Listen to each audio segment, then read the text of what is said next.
भगवान शिव कहते हैं कि भाग्य का लिखा कभी नहीं मिटता है। भक्तों, माता पार्वती ने एक बार भगवान शिव से मनुष्य के भाग्य को लेकर एक प्रश्न किया और कहा, हे प्रभु, मैं जानना चाहती हूं कि क्या मनुष्य का भाग्य पहले से ही तय किया जाता है? तब मुस्कुराते हुए भगवान शिव बोले, हे देवी पार्वती, आपके प्रश्न का उत्तर देने से पूर्व मैं आपको एक कथा सुनाता हूं, आप इसे ध्यान से सुने। भक्तों, भगवान शिव ही संसार के आदि और अनंत है। शिव के बिना मृत्यु भी अधूरी है, क्योंकि प्राणी के जीवन का अंतिम सत्य है मृत्यु, और मृत्यु के देवता हैं स्वयं भगवान शिव। भक्तों, आप सभी से हमारा विनम्र निवेदन है कि आप इस कथा को ध्यान पूर्वक सुने, ताकि आपको जीवन के कुछ महत्वपूर्ण पहलू समझ में आ सके। भगवान शिव कहते हैं, हे देवी पार्वती, काल से कोई भी नहीं जीत पाया है। हर प्राणी को काल मेरी ही आज्ञा से ग्रस लेता है। मनुष्य के जीवन में समय, परिस्थिति और स्थान, इन तीनों की बड़ी भूमिका होती है। कई बार जो कुछ भी घटित होना होता है उसी अनुरूप परिस्थितियां बनती जाती है, और जो होना होता है वो बस हो ही जाता है। हे देवी, एक समय की बात है, पृथ्वी लोक पर भागीरथ नाम के एक विख्यात राजा राज्य करते थे। वे बड़े ही धर्मात्मा, न्यायप्रिय, पराक्रमी, विद्वान, कुशल और प्रजा का पालन करने में दक्ष थे।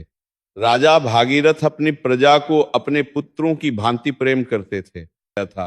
अब हल्का हल्का सवेरा होने लगा था। रात भर भ्रमण करने के कारण वे अब नगर की परिक्रमा वाले मार्ग से होकर निकल रहे थे। उसी मार्ग के दूसरी ओर एक घना जंगल आरंभ होता था। तभी उन्होंने देखा कि एक नौजवान लकड़हारा कंधे पर कुल्हाड़ी लिए जंगल में प्रवेश कर रहा है। वो एक ऊंचे वृक्ष पर चढ़कर लकड़ी काटने लगा। अचानक कहीं से एक भयानक रीछ यानी भालू दौड़ता हुआ वहां आ पहुंचा। यह देखकर राजा एक पेड़ के पीछे चुपचाप छिप गए। लेकिन राजा ने देखा कि वो रीछ भी उसी वृक्ष पर चढ़ने लगा जिस पर वो नौजवान लकड़हारा लकड़ी काटने के लिए चढ़ा था। उस रीछ को पेड़ पर इतनी तेजी से चढ़ते हुए देखकर राजा आश्चर्यचकित रह गए।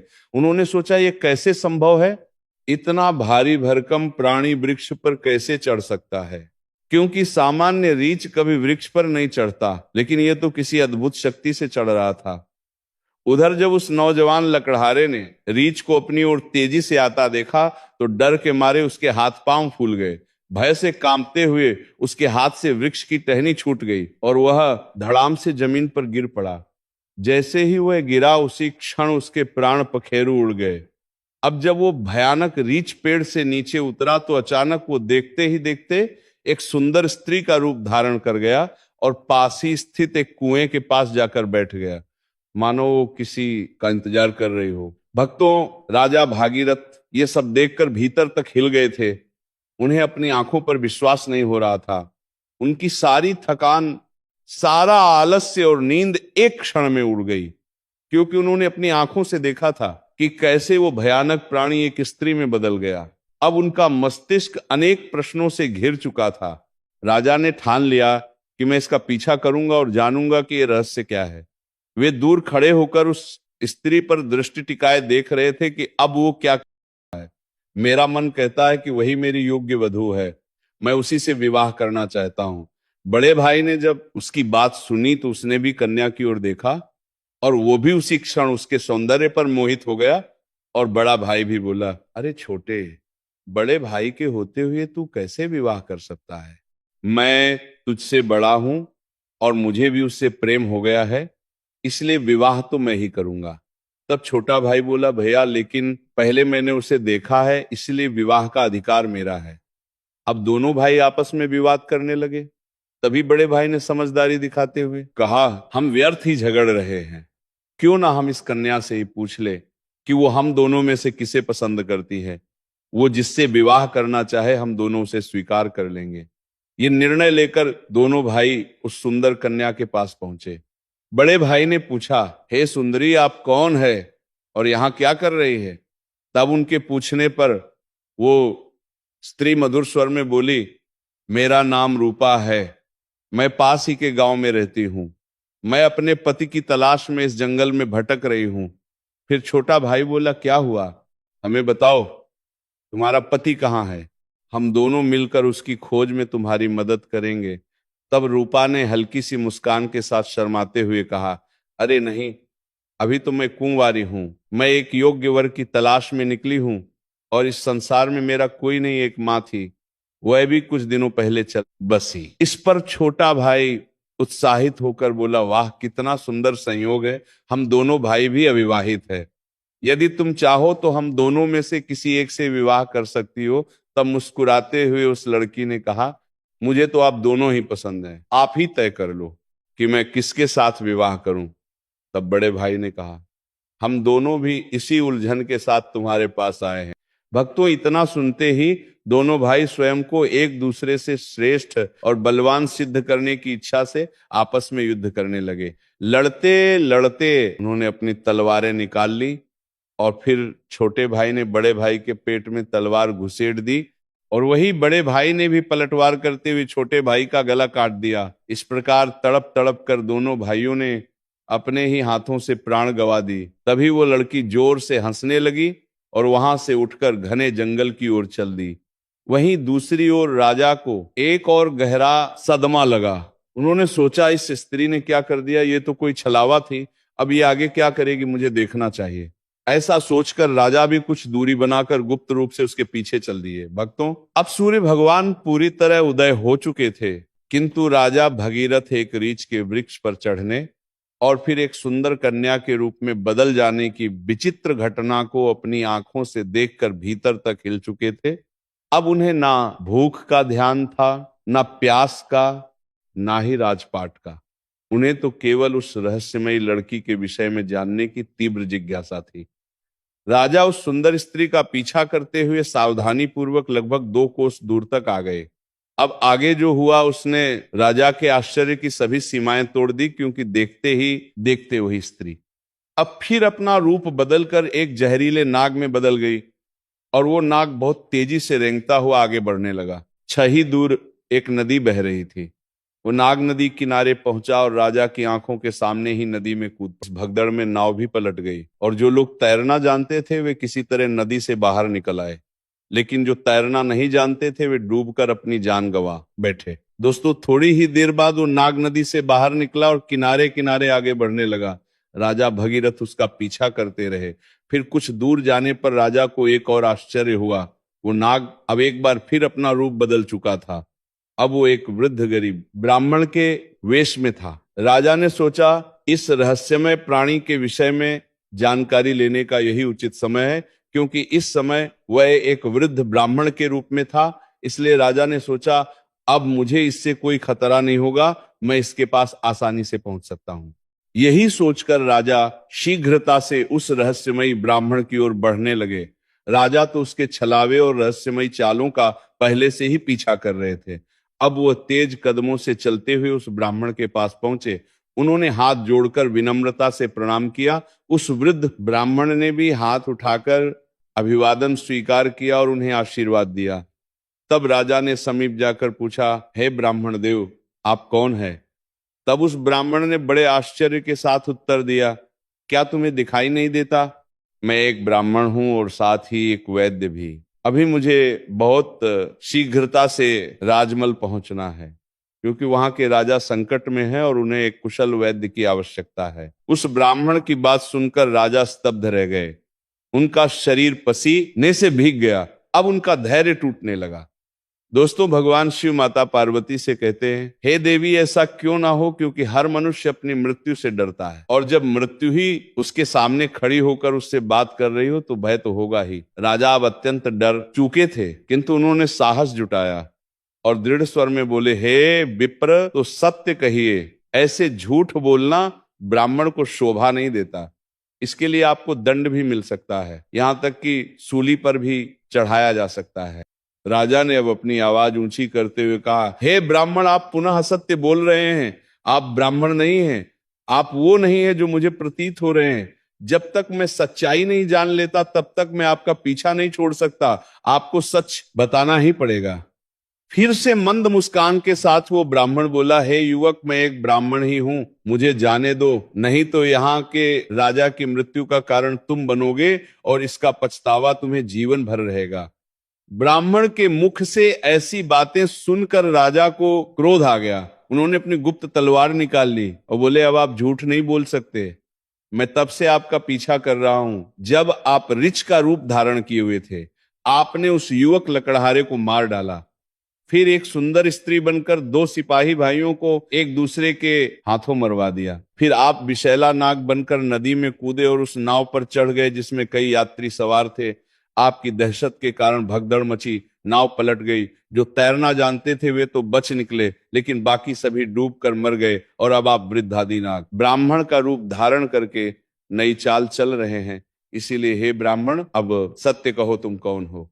राजा की तीखी बातें और तलवार की नोक देखकर भी वो ब्राह्मण शांत रहा और बोला, हे युवक, यदि मैं ना बताऊं तो तुम क्या कर लोगे। राजा ने तलवार को उसके और निकट कर लिया और बोले, अब तुम परिणाम भुगतने के लिए तैयार हो जाओ, क्योंकि अब तुम कई लोगों की हत्या करने के दोषी हो। इसलिए तुम्हें राज दरबार में प्रस्तुत कर सूली पर चढ़ाया जाएगा। तुम नहीं जानते कि ये सम्राट भगीरथ का राज्य है, जो एक न्यायप्रिय और प्रजावत्सल राजा है।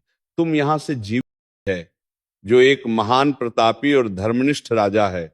और मैं ये भी जानता हूं कि वह तुम ही हो, विश्वविख्यात सम्राट भगीरथ। किंतु अब तुम भी एक बात जान लो, तुम मुझे नहीं मार सकते, बल्कि एक दिन ऐसा आएगा जब मैं ही तुम्हें मरने के लिए विवश कर दूंगा। अब तो राजा के होश ही उड़ गए। ब्राह्मण की इस प्रकार की बात सुनकर राजा भगीरथ के हाथ से तलवार छूटकर नीचे गिर गई। वे हाथ जोड़कर चुप हो गए और मन ही मन सोचने लगे, जिसने इस रूप में भी मुझे पहचान लिया वो कोई साधारण मानव तो हो ही नहीं सकता। तभी राजा विनम्र होकर बोले, हे ब्राह्मण, अब जब आपने मुझे पहचान ही लिया है तो कृपा करके यह भी बताएं कि आप वास्तव में कौन हैं। तब वो ब्राह्मण बोला, हे राजन, किसी ने सत्य ही कहा है कि संसार में चार हट सबसे बलवान होते हैं, राजहट, बालहट, स्त्री हट और योग हट।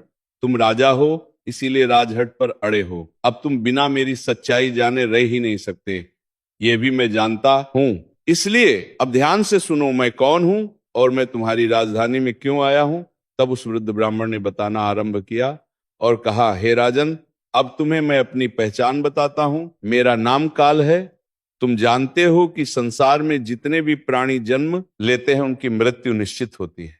इसीलिए इस धरती को मृत्यु लोक कहा जाता है। जब कोई प्राणी माता के गर्भ में आता है तो उसी समय उसका भाग्य लिखा जाता है। नियति के अनुसार आत्मा शरीर में प्रवेश करती है और वह जीवित होता है।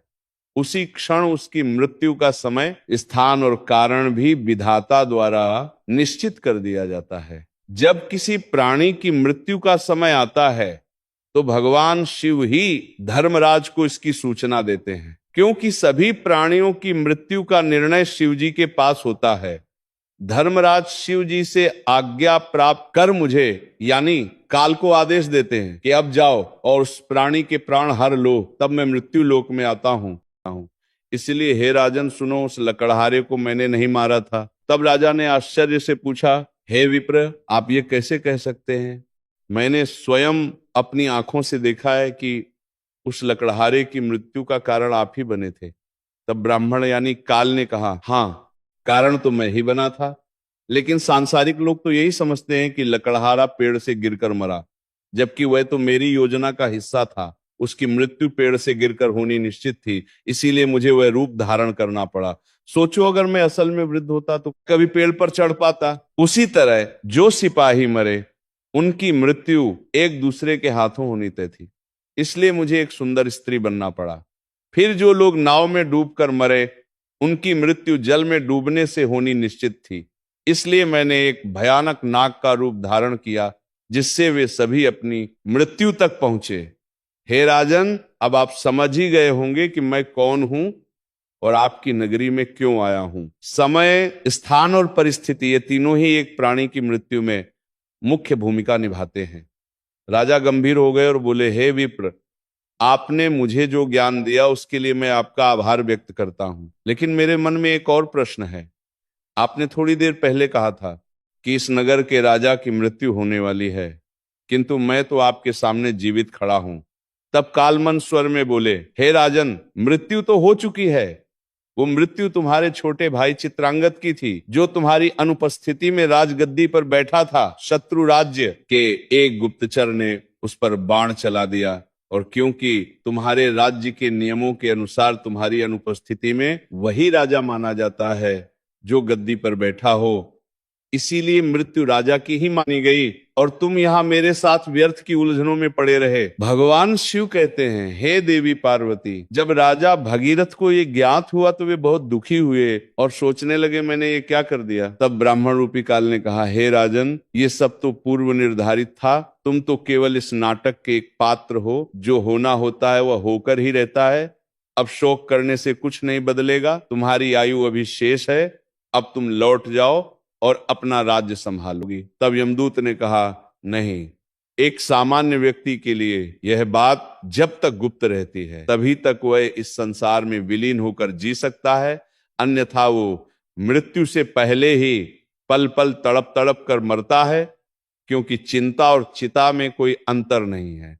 चिता तो केवल एक ही बार शव को भस्म कर देती है, किंतु चिंता हर पल मन और शरीर को जलाती है। दोस्तों, लेकिन राजा के घोर हठ के कारण ब्राह्मण ने कहा, हे राजन, जिस प्रकार से तुमने मेरे साथ रहकर दूसरों की और अपने छोटे भाई की मृत्यु के विषय में सुनकर भी धैर्य नहीं छोड़ा, उससे मुझे प्रतीत होता है कि तुम एक ज्ञानी और धैर्यवान पुरुष हो। इसीलिए मैं तुम्हें तुम्हारी मृत्यु के विषय में बताता हूं। हे राजन, ध्यान पूर्वक सुनो। तुम्हारी मृत्यु आज से ठीक 1 वर्ष बाद सूली पर चढ़ाने से होगी, और विशेषतः ये मृत्यु इसी नगरी के भीतर तुम्हारे अपने राजमहल में ही घटित होगी। तुम इस मृत्यु को प्रसन्नता पूर्वक स्वीकार करना। इतना कहकर वो ब्राह्मण एक चील का रूप धारण कर वहां से उड़ गया और दूसरी ओर राजा अपने महल लौटकर अपने छोटे भाई चित्रांगद का अंतिम संस्कार करते हैं और राज्य कार्य को पुनः व्यवस्थित रूप से संभालने लगते हैं। धीरे धीरे वे यमदूत के साथ हुई सारी घटनाओं को भूलने लगते हैं।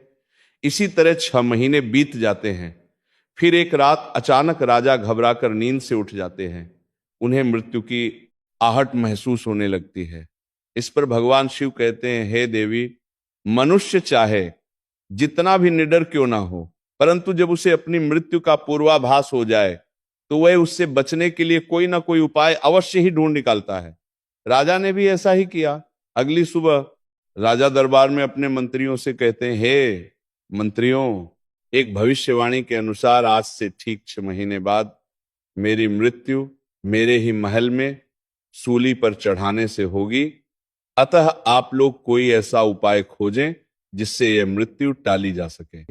मंत्री की यह सलाह राजा को और अन्य सभासदों को भी पसंद आती है और वे वैसा ही करते हैं।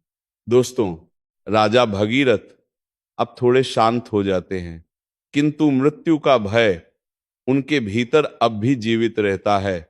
इस भय के कारण अब उन्हें नींद नहीं आती और वे मन को बहलाने के लिए नए नए शौक अपनाने लगते हैं। इसी तरह दिन बीतते हैं और वे दिन भी आ जाता है जिसके अगले दिन भविष्यवाणी के अनुसार राजा की मृत्यु होनी थी। अब राजा और भी अधिक व्याकुल हो जाते हैं। उन्हें समझ नहीं आता कि क्या करें। वे सोचते हैं, क्यों ना आज की रात राजमहल से बाहर ही रहा जाए। हो सकता है यदि मैं महल में ना रहूं तो भविष्यवाणी झूठी साबित हो जाए। यह सोचकर वे मध्य रात्रि में एक गरीब भिखारी का वेश धारण कर चुपचाप महल से निकल पड़ते हैं और नगर की गलियों में घूमने लगते हैं। अब कई दिनों की नींद ना लेने के कारण वे थक जाते हैं। तभी वे एक घर में चुपचाप घुस जाते हैं। वो घर एक दर्जी का था जो राजा और रानी के विशेष वस्त्र सिलने का कार्य करता था। राजा उस घर में चुपचाप एक कोने में जाकर सो गए। अब रात्रि का अंतिम प्रहर बीत रहा था। कहते हैं, जब अगली सुबह दर्जी को यह घटना पता चलती है तो वह घर के कोने में सो रहे उस व्यक्ति को, जो कि राजा थे किंतु भिखारी के वेश में थे, चोर समझ बैठता है। बिना पहचाने वह राजा को बांधकर सीधे राज दरबार में ले जाता है। अब राजमहल में राजा भगीरथ का पुत्र, जो अब युवावस्था में है, पिता की अनुपस्थिति में राज्य गद्दी पर बैठा था। उसने बिना जांच पड़ताल किए उस भिखारी को चोर मानकर सिपाहियों को आदेश दिया कि इसे सूली पर चढ़ा दो। ये सुनकर राजा चौंक कर उठ बैठते हैं। चारों ओर का वातावरण देखकर उन्हें समझ आ जाता है कि वे स्वयं ही अपने पुत्र के द्वारा दिए गए मृत्यु के आदेश में फंस चुके हैं। यह वह दिन था जिसकी भविष्यवाणी 1 वर्ष पहले ब्राह्मण ने की थी। राजा ने तुरंत दरबार में अपने मंत्रियों को सारा वृतांत बताया और कहा, हे मंत्री, हम एक धर्म संकट में हैं। ना तो मैं अपने पुत्र के आदेश का अपमान करना चाहता हूं और ना ही मृत्यु का वर्ण करना चाहता हूं। अब आप ही कोई उपाय बताइए। तब महामंत्री ने उस दर्जी को बुलाया और सभा को संबोधित करते हुए कहा, राजन, आपके आदेश की मर्यादा बनी रहे और महाराज के प्राण भी सुरक्षित रहे। समय के अनुसार राजा को सुई की नोक पर बैठाया गया, परंतु होने को कुछ और ही मंजूर था। जैसे ही राजा सुई की नोक पर बैठे, वो सुई उनकी पीठ में चुभ गई। रक्त बहने लगा और वैद्य बुलाए गए, पर तब तक बहुत देर हो चुकी थी। धीरे धीरे राजा का शरीर शिथिल हो गया और वे वही तड़पते हुए अपने प्राण त्याग देते हैं। दोस्तों, भगवान शिव माता पार्वती से कहते हैं, हे देवी, मनुष्य अपने भाग्य को चाहे जितना भी बदलना चाहे, परंतु जो होना निश्चित है वह होकर ही रहता है। यही कारण है कि परमेश्वर ने मनुष्य को भविष्य जानने की शक्ति नहीं दी ताकि वह वर्तमान को जी सके। अतः प्रत्येक प्राणी को अपने कर्मों के पथ पर चलना चाहिए, धर्म का पालन करना चाहिए और हर क्षण को भगवान के नाम में समर्पित करते हुए जीना चाहिए। यही सच्चा जीवन है।